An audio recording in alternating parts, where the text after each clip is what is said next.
Hey, what's up, everybody? You're listening to Bootleg Like Jazz. I'm your host, Q, a.k.a. Terrell Wayne. And today on the show, we got Lindsay Gary, on Instagram at Fleur de Linz. She's going to stop through in the studio, talk about the Re-Education Project, her work she's doing, and what Dance Afrikana is, so you don't want to miss it. Hey, what's up, everybody? This is Q. You're listening to Bootleg Like Jazz. As promised, have the lovely Lindsay Gary in the studio. Say what's up. Hey, everybody. It's nice to be here. I'm excited. Thank you for coming. Thank you for having me. You're welcome. This bio is long. Let me get to it. I don't even remember what I said. What did I say? Lindsay Gary, MPA, MA, is a PhD candidate in Africology and African American Studies, a professor of history, writer, speaker, and choreographer. Mm-hmm. Yes, I said that right. She is an alumna, I got that one too, of Texas Southern University and the University of Houston, and the founder, board president of the Re-Education Project, founder, artistic director of Dance Afrikana, LLC, and founder, curator of Africanah Book Club. Afrikanah with a K-A-N-A-H. With a K, that's right. Wow. Welcome to Bootleg Like Jazz. Thank you. I appreciate that. No problem. So what did you get your MPA and MA in? And what is Africology? Oh, I'm glad you asked that. So I got my MPA in public policy. Okay. And I got my MA in history. So I'm kind of doing both now in different ways. And then Africology is the study of Africa. It's literally the study of Africa through an Afrocentric perspective. Mm-hmm. Yeah, want me to elaborate on that? Yeah, absolutely. You got the mic. Yeah, so Afrocentricity is really, really unique. It's not just Afrocentricity in general, but Afrocentricity, the theory, is how we approach the idea of Africology. So it's looking at Black studies and things that have happened to Black people and things that Black people are doing through an African perspective. And you'd be surprised, a lot of programs don't do that. They don't look at it from an African standpoint. It's through other people's perspectives. So it's about what we like to call victorious consciousness, so focusing on the stories that show African agency and Africans doing things to help themselves and doing things to perpetuate themselves. So that's a little bit about it. It's a lot, but that's how I would summarize it. When did it get started? The program, so the school I'm at is at Temple, and it was the first PhD program in Africology or in the field of Black studies. Now, there were already other programs, but the first one, that's a doctoral program. And that particular program started in the 80s. And so, I currently study under the guy who founded it, which is pretty amazing, Dr. Asante. So it's pretty awesome. I'm learning a lot. Where can people find more about him or her I would say look him up. I mean, he's written dozens of books. His name is Dr. Molefi, so Molefi Asante. He has his own institute. I mean, he's literally the guy who created the theory of Afrocentricity. So he's like pretty well known in the Africology department. So, or in the field in general. So I would definitely look him up. Google. Yeah, for sure. So what's the Re-Education Project? So the Re-Education Project is a nonprofit. It's a 501c3. I founded it a few years ago. And what we do is teach Black students about Black history. We teach them about social justice, entrepreneurship, pretty much the things that our school systems don't do, but also the things that our Black communities need. And so the main reason we focus on Black history is so that students are able to find a way to feel proud of who they are, something they can identify with that's powerful rather than something that's oppressive, but also taking that history of our ancestors and applying that to the present time. So what can we do to make society better for Black communities? And so that's what we do. We teach the students how to do that. The program is for grades 5 through 8, so 5th through 8th graders. And we currently have our summer program. We're actually going to Ghana next year. It'll be our 3rd year doing the summer program. So it'll be 1 week in Houston and then about 10 days in Ghana next year. How much? Well, I don't want to put that out there yet because we're still confirming the amount, and we'll start registering next month. So it'll be... But the other club, how much is that free? For the one here in Houston? No, you were talking about, there was another sort of program before the Ghana trip. Yeah, so what it is something that's free or? Well, yeah, they have to pay tuition, but it's very affordable. So like this last year, we had 1 week for the summer program here in Houston, and that was about, I want to say maybe $30 or something. See, that's like not that. bad. Yeah, not bad. For a whole week, and lunch was included. Yeah. You know, so, and we know we work with, so like a lot of stuff is included, and we work with students. Like if there's somebody who can't afford it, we're working on getting scholarships for those students. But the summer program is actually it includes Houston and Ghana. So it's the whole thing. So if you are a student who's interested in going to Ghana, you have to go to the one in here in Houston first, because it's all a comprehensive program. You talked about entrepreneurship. Could you elaborate on like some of the tools and lessons that is within that program, within that curriculum, if you will? Yeah, definitely. So I'm an entrepreneur, right? So I have founded this nonprofit. I'm not, profiting from it, but it's the Re-Education Project. Yes, the Re-Education Project. I also have a dance company, Dance Afrikana. And so that's the LLC. That's the LLC. That's right. And so it's for profit, right? And so, right.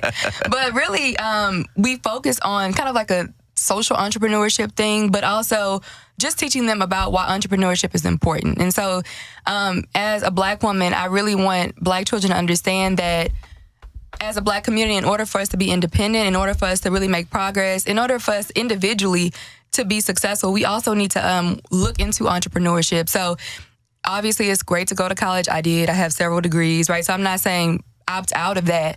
But what I am saying is that there is a lot more money to be made a lot of times as an entrepreneur, right? And it's also something... Could you give some examples of that? Yeah, well, the reason why I say that is because you can pretty much work as hard as you want when you're an entrepreneur. So like, the amount of money you make is not dictated by someone else, right? So if you want to put in more work, you can a lot of times make more money, right? If you want to...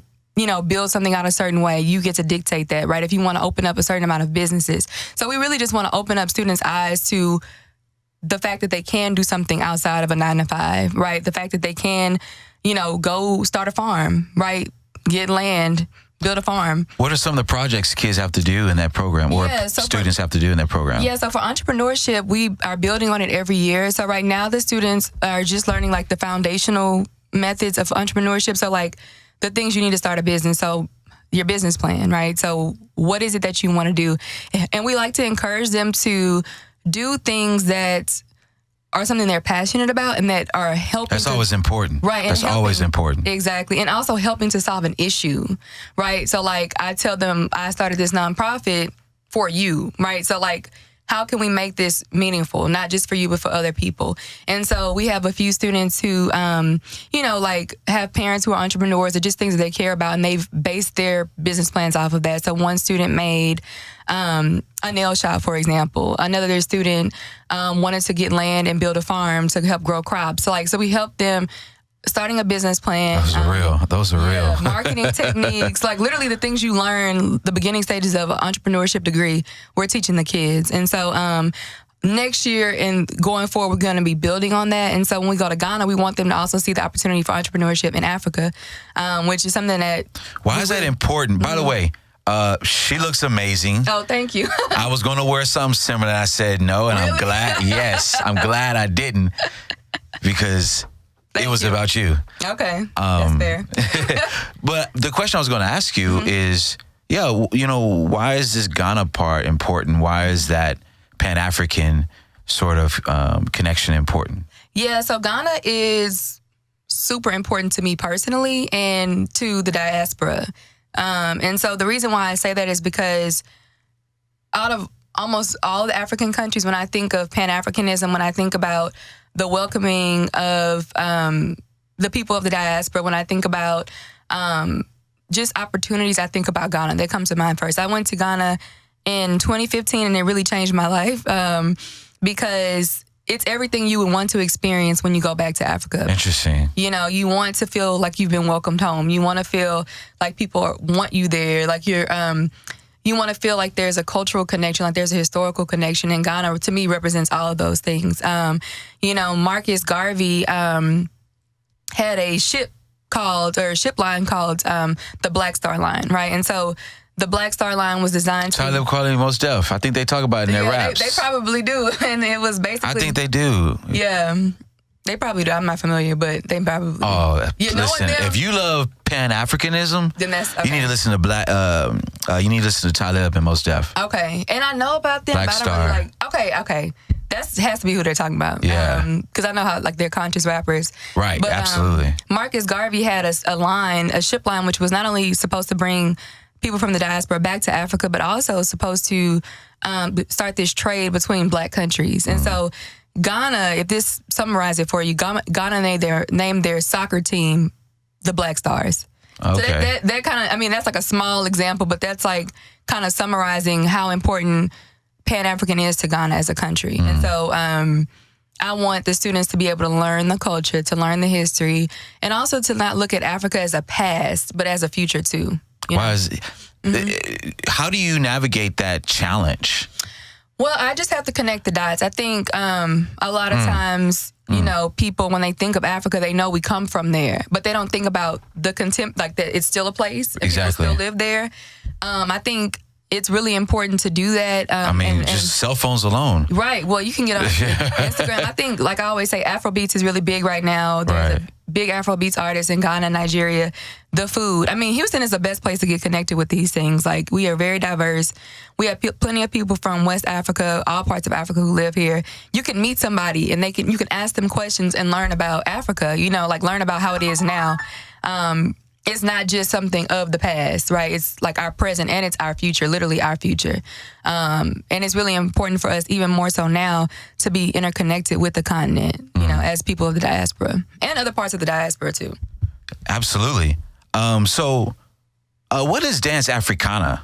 Yeah. So you're a choreographer. I am. So I'm a trained Where'd that passion come from? I've been dancing my whole life. So I started dance lessons when I was like 3. So yeah. Pretty much as long as I can remember, I've been dancing. I have a dance minor from University of Houston from when I was doing my undergrad. So I've literally been developing as a dancer. I've traveled the world. I've danced, trained in Brazil. Awesome. How many languages do you speak? People always ask me that when I bring up Brazil. I don't know why when I bring up Brazil specifically. But I have a reason. I speak English as my, the language I speak. I speak Ebonics, which is a language. People like to say it's not, but it is. I agree with you. It's not a dialect, a language. Okay. I also, or you can call it African American vernacular. But also, I'm pretty good in Spanish. I'm pretty conversational in Spanish. I know Portuguese is the language of Brazil. I do not speak it. I struggle with it. Yeah. I'm going to get there. But when I was in Brazil, I pretty much spoke Spanish because the languages are very similar. Absolutely. That's one thing I'm jealous about. People who are not only just Spanish and Portuguese, but Italian also. Yeah, all those languages are similar. You know, but you not to be jealous. You just learn it. You'll be fine. What does that mean? Yeah, I'm saying you just learn it. Like you can learn it. I see. You can do it. Where else have you traveled to? Because we are a travel show. We love traveling. Yeah. Oh, I've traveled. I've been to over 30 countries. I've been traveling since I was a kid. You got me by 19. Okay. I'm working on it. I'm trying to get paid to travel now. Okay, good. So that's how I'm trying to get to 30, 40 countries, 50, 60. Yeah. But I want to it not just be only just travel. I want it to be like a business element, Yeah, absolutely. Get in the bag as part of it as well, Trust me, I'm here with you on that. But I've traveled a lot. So give us the top 3 places you love. Hard. Okay, that's really 3? hard. You could do 3. No, I'm not good with favorites. Like if you ask me a favorite color, like a favorite artist, I'm bad with favorites. Favorite food, that's real hard for me. But I'm gonna try my best. So I would say obviously Ghana, for the reasons I explained. Cuba was one of my top. You got in places. Before they. Oh man, I'm so jealous. What year did I go to Cuba? Had to be. Was it 2014? Yeah, after 2008. Yeah. Yeah, maybe 2014 or 2016. It was not the same year I went to Ghana. Who was it? I don't know, but it was around the same time. I would say Cuba, Ghana, and Haiti. Those are probably my top. But Haiti. That was really hard. Yeah, those are probably my top 3. My top 3. Okay. So you're talking about Dance Afrikana, dancing in Brazil. Yeah, so actually I went to Brazil to learn a new technique of Afro-Brazilian dance under a lady named Rosângela Silvestre, and she's a pretty world-renowned Afro-Brazilian dancer. She brings Orisha movement into dances as well as symbology of nature. And so I really went there to study it. Actually, that was the end of, the middle of a 2-month trip to South Africa. I've been there too, but South America. And it was I was in Peru for a month, then I went to Brazil for 3 weeks, and then I was in Colombia at the end. Colombia is like one of my top 2. Really? Oh yeah. Why?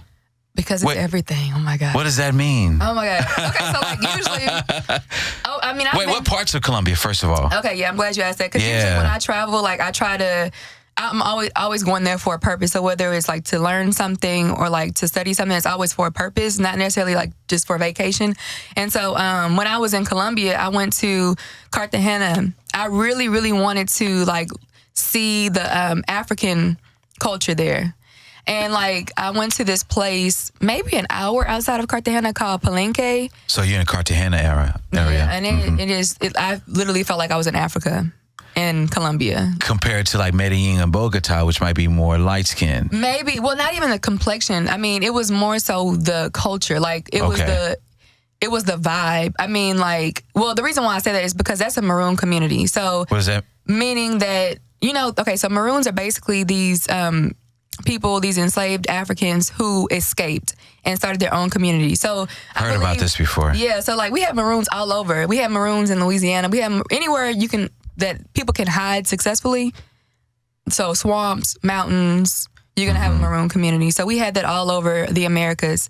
And so in Brazil, Brazil has them too, but in Colombia, they're still there. Like most maroon communities still exist. So like they've been autonomous for that long. So I would kind of compare it to, no, I want to make that comparison because it's not exactly right. But it's literally like these people who ran away. They refused to be enslaved. They fought against it. And they literally fought off the Spanish government for years. And so you could understand how African it must be if they were so independent for hundreds of years. Like they weren't enslaved all that time. They were just literally practicing their culture. And it was just beautiful. But that's why that explains, why Black culture is what it is because underlying all of the rhetoric saying that we are 3/5 of a human or worse, we're actually bigger and better than that. And that's kind of the name of, that's the point of the title of the podcast is Bootleg Like Jazz is the reality that we have that jazz essence, that sophisticatedness that influenced the world with culture. Jazz used to be bootleg, but look, man, it's a degree. You can go get a degree in jazz, something that was started by people who used to be called 3/5 of a human. Right. That ties in exactly to what you're talking about, Brilliant, period. And we can't seek validation from others who are always going to demean our art forms and the things we do until it benefits them or can make them money. Right. So like we have to be able to take hold of what we do. So I wanted to ask you this. You talked about, bringing the dollars into the community. There's a lot of people that say that integration was a negative thing. What are your thoughts on it? I agree to a certain extent. Obviously, I believe that Black people should always have equality. Like, I don't care where you are. You should always fight for that. We should have equality. But I do believe, and so that's why I understand why people wanted I don't want to say integration, but they wanted desegregation because things weren't equal. They were separate, but they weren't equal. But at the same time, because of the fact that we were separated, we had to really thrive on our own. It's kind of like those maroon communities. Like, we had to create our own businesses. We had to support each other. We had community. And I do believe that once integration happened, that dwindled. I mean, we still have elements of that. And that, I'm not going to say it went away, but I do think that we're fighting for that now because of the fact that we felt like, for example, my neighborhood, Third Ward, it's still a thriving Black community, probably one of the most thriving in the city. But I know it took a hard toll with integration because all the people who were quote unquote middle class or could finally move out and be amongst the white people or the other people, they left because they thought that was better. They didn't see the value in staying. So what do you think would have been should have been the plan, the focus? I think it should have just been, maybe simply desegregation. Like, so these are the options. I don't think it should have been mandated in the way it was and really pushed in the way it was because I think... What do you mean by options? So I feel like, for example... Like each state? So like the federal government gives each state an option or region an option? Not in that sense. I just feel like it would have been okay to be like, okay, we're going to make things equal. But I feel like there was a push to almost, and this may have not been anything that anybody could have legislated, but there was a push for us to want to be with everybody else. Like, right. You know what I'm saying? So I don't know what that would have been. So maybe finding a middle ground. Okay, it's okay to be amongst ourselves only. It doesn't mean like we're against anybody else or whatever the case may be. If we need to go to school with them, that's fine. But I don't know that it was a value to like feel like we had to be with them and had to support their businesses and had to like do everything that the white people did, because I feel like that was almost counterproductive to our own success. And so I'm not an expert on like this topic, but I will say that excuse me, I mean MPA, hey, no. MA, PhD. I'm sorry. Everybody has a voice. No, real I talk. agree. No, so I agree. yeah, you and those credentials give you a little bit more, transfer of weight, when you punch that punch. That particular topic, I don't know, like all the workings around how it exactly happened is what I'm saying. No, I do have an opinion, obviously, but I'm saying I do feel like there was probably some middle ground that we could have had to where we could have still obtained this equality, right, without feeling like we had to get rid of our own things. And I think that that's what happened, because we had our own hospitals, we had everything, and when that happened, that all dwindled. Now we're doing a rebuilding of all those Black-owned businesses, which is awesome. So I just feel like there's a middle ground that we kind of, and like I said, maybe it wasn't a legislative issue. Maybe it was more of our mindset to where we were seeking so much their validation. And I feel like now people like, you still get people who want validation, but a lot of people like, I don't have time for respectability politics. Like me, I try not to care so much about it like I used to. Okay. So yeah, I feel like there could have been something that could have been more of a middle ground, because ultimately I do believe integration undermined our communities a lot. It's a complicated topic. Yeah, it definitely did. Well, so where can people find you online? I have a website, lindsaygary.com. My name is LINDSAY, Gary like GaryColeman.com. And there's some frustration behind those gestures, yeah, with the spelling. Oh, no. Because for me, a lot of people mispronounce my name. I thought that was... Oh, well, no. Yeah. I just want to clarify, because I didn't write it down, and I know people hear Gary, they hear Garrett's over the, through technology, and they spell my name with an E, and it's like, no, there's an A, but it's okay. And then my Instagram is Fleur de Lynn, so it's FLEUR_DE_LINDS. And yeah. Lindsay the Flower. Basically. You speak French too? Like I told you, I ain't got the French down either. So do you have any events coming up? Yeah, I do. So my dance company, Dance Afrikana, we have a show happening this December for Kwanzaa. It's on December 31st. And it's an amazing... What's Kwanzaa for people who don't know? So Kwanzaa is a Pan-African... Real quick. Afrocentric holiday, and you don't have to be of any particular religion to participate. It literally is centered around this thing called Nguzo Saba, which are the 7 principles of Kwanzaa. And so really they're all designed to pretty much help the Black community. So we have cooperative economics. We have what I'm focusing on for this show, Kumba, which represents creativity. Kumba. Mm-hmm. With two U's. Two U's, Kuumba. What's up, Juve Index? Bonjour, ça va? Salut, quoi? Okay. Sorry. Okay, yeah, so you got your French, okay. Oh, yeah, I speak French. Yeah. Okay, you speak French. Mm-hmm. So I know a little bit of Creole, because my family's from Louisiana, but... Yeah. You could partake. You can understand a conversation and engage for sure. I try. You could try. Yeah. Okay. But yeah, the show is December 31st. It is going to be my dance company, along with a number of other dance companies in the city that are performing different styles of dance that represent Africa and the diaspora. It's also fiscally sponsored by Fresh Arts, and it is a partially funded project by Houston Arts Alliance. I want to make sure I say that. I got one too. Oh, good. Yeah. Okay. That's great. And so it's a family show. It'll be, like I said, on the 31st. Look at us over here. So make sure y'all come through. The tickets are $15 for adults and then $10 for children and students with their ID. The tickets will go on sale at the end of the month. Where? Where are they going to? It'll be at the end of October? At the end of October. All right, this is October 19th. Yes. Oh, okay, so, and where did you say they can get them at? You can get them online. So the website is, the venue is Match. So it's Match Houston. And so you can go to Match Houston. I believe it's matchhouston.org, or not just Google Match Houston. It's a beautiful place. It is. It's a beautiful place. Last year too.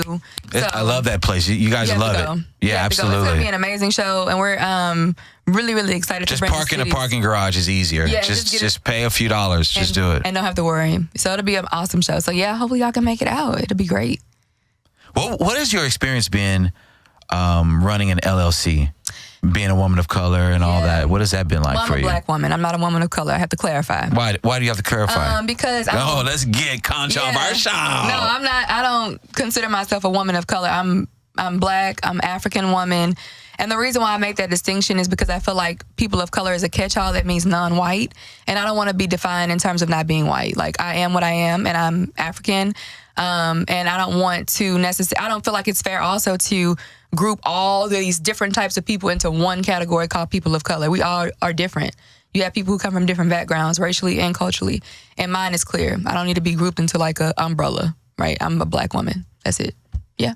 But to answer your question about the LLC, that's just that. And so as an LLC, we actually became an LLC last year, but I started the company about going on 4 years ago now.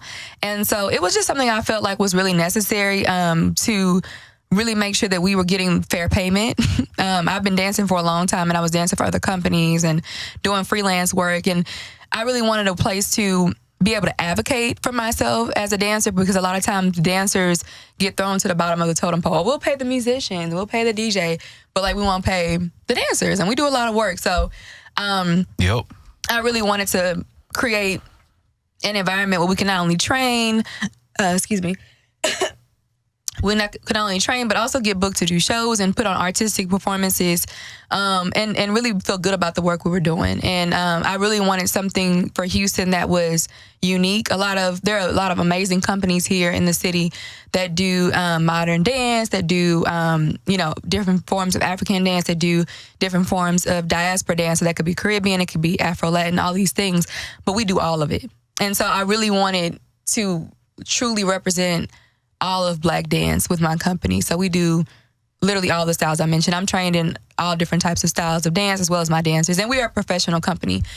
We don't, it's just, adult professional dancers. So yeah, and it's just, I'm always a person, when I start something, it has to be something from the ancestors. Like, I know that sounds cliche, but every idea I have is a God idea. And if it's not a God idea, I don't move forward with it. So like, it's something I feel in my spirit, something that I know is not only helping me, but the community. I mean, what we do in my company is we really connect the diaspora. We connect each other with each other. And that's what that show is about as well. And so I wanted a way to do that artistically and authentically. So, hey, you can't argue with none of that. Well, you can, but you ain't gonna be right. No. Like I said, what's the Africanah Book Club? Yeah, so Africanah Book Club is really something that I was doing with my friends, and we decided to take it a step further by making it an official club.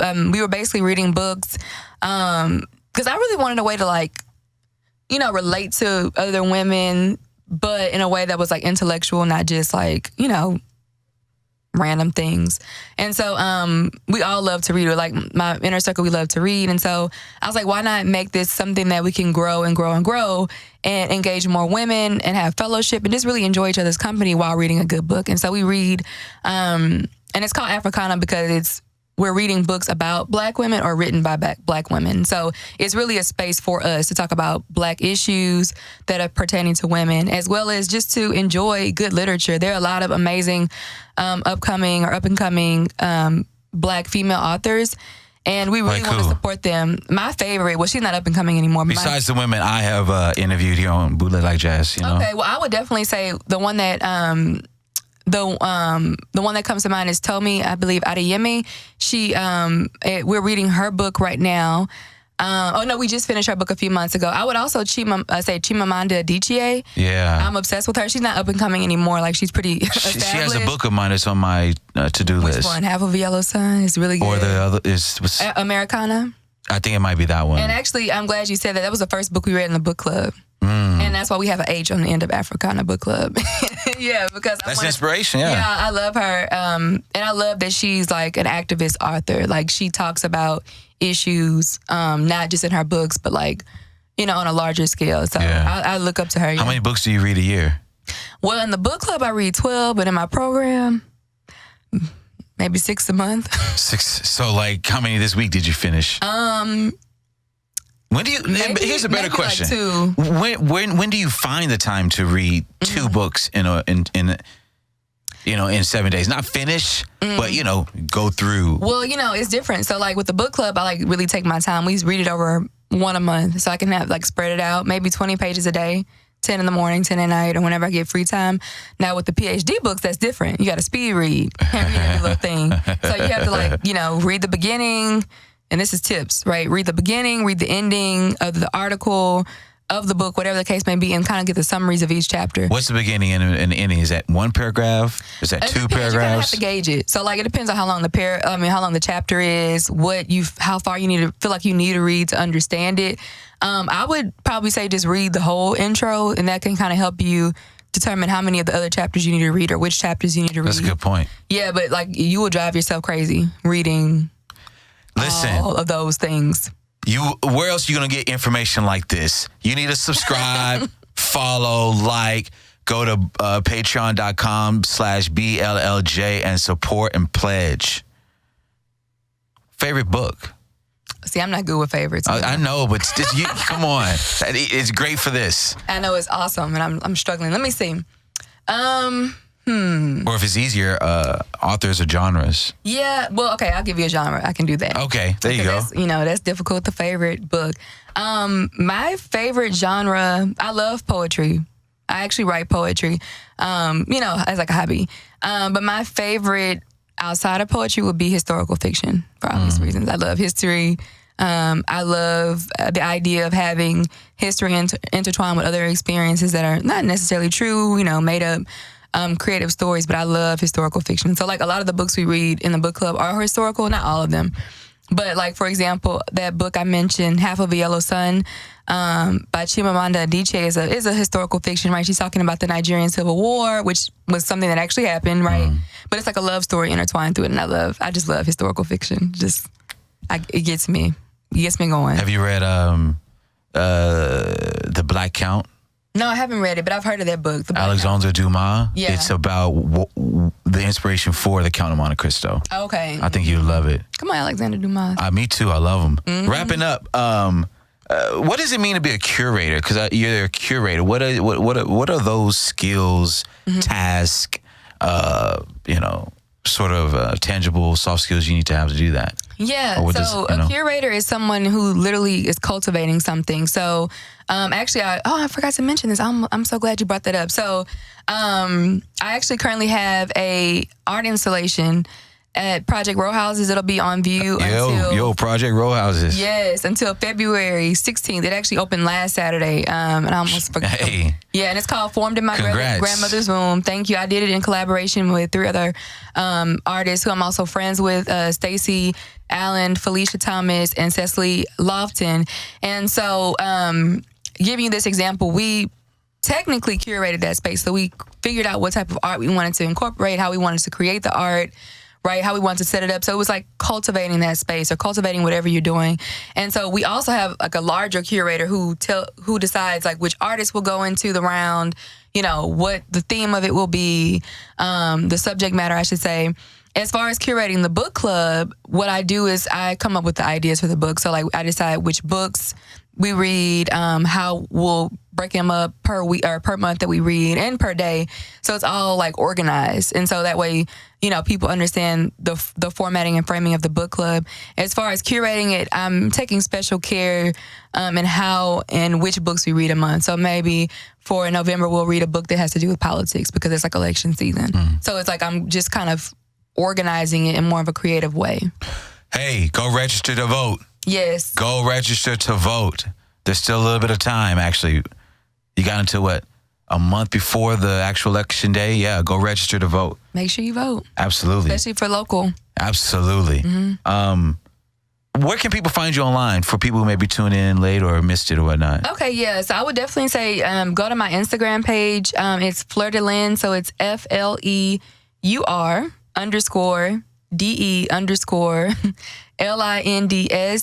And the reason why I specifically direct you there, because I know it's a little easier on Instagram, because I have linked all my business pages to that bio. So you can click each business there. Mm-hmm. Yeah. And all my highlights, it shows like my art installation, all the things. Yeah. That's what's up. Mm-hmm. Thank you. How do you balance, stress, mental health, all this with all the things that you're doing? Mental health comes first. So I know people are like, girl, you always doing something, but I rest a lot. So, I'll give this example because a lot of times when people are out and about, I'm asleep, I'm resting. So I get up at 4 a.m. Okay. So that's when everybody's sleeping. They're tired, and I can get all my work done before people even wake up by 8 o'clock. Oh, now people are awake. I don't even send text messages really before 7 a.m. or after 9 p.m. So if you text me at 9, I'm not going to reply unless you're like a family member, really. So during the day? During the day, if I have time, I'll reply. But I like to reply to them all at once and then keep it moving because I don't want my time to be interrupted. Because it's really important. A lot of times we're not as productive as we could be. Because we're allowing distractions to enter. And I'm not to say I'm perfect. Sometimes I do things that I probably, would not be in the best interest of my time, obviously, because you have to live. But for me, I don't really think that I have more hours in a day than anybody else. I don't. It's just the way I balance my time. So I do a lot of work in the morning. I'm really focused during the day. I go to class in the evenings. During the day, I do all my business work. I rest. I literally rest. I'll take a nap every day. Mm-hmm. And then I'll go to sleep by 10 o'clock. Interesting. Yeah. And everybody knows, don't invite Lindsay out to eat, out to a party. You don't go out? I go out if it's during the day and I have time. But you don't go out at night? Because if I go out at night, it's going to throw my schedule off. And I'm also just, I'm an early bird. You can ask anybody. If you have me out past 9 o'clock, I'm sleep at the dinner table. Can we go now? Yeah. And it's just because I know what works best for my body. Some people are night owls and they stay up all night. And if you could do that, that's the fine. Point of mental health is knowing your strengths, knowing your boundaries. And knowing that you have to rest, not sleep. Yeah, you have to sleep too, but you have to do both. And I had to learn that the hard way. I won't get into the details, but now I know I have to do both. I have to sleep at night, and I have to take a nap. Yeah, I have to. Well, hey, thank you, Lindsay Gary. Thank you for having me. That's Lindsay Gary. Go follow her. Thank you for listening to Bootleg Like Jazz. As promised, I'm going to tell you about these events coming up.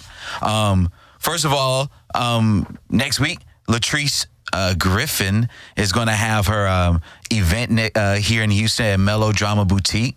And I'm going to interview her. She's going to be on the show. You're going to love her. She's awesome.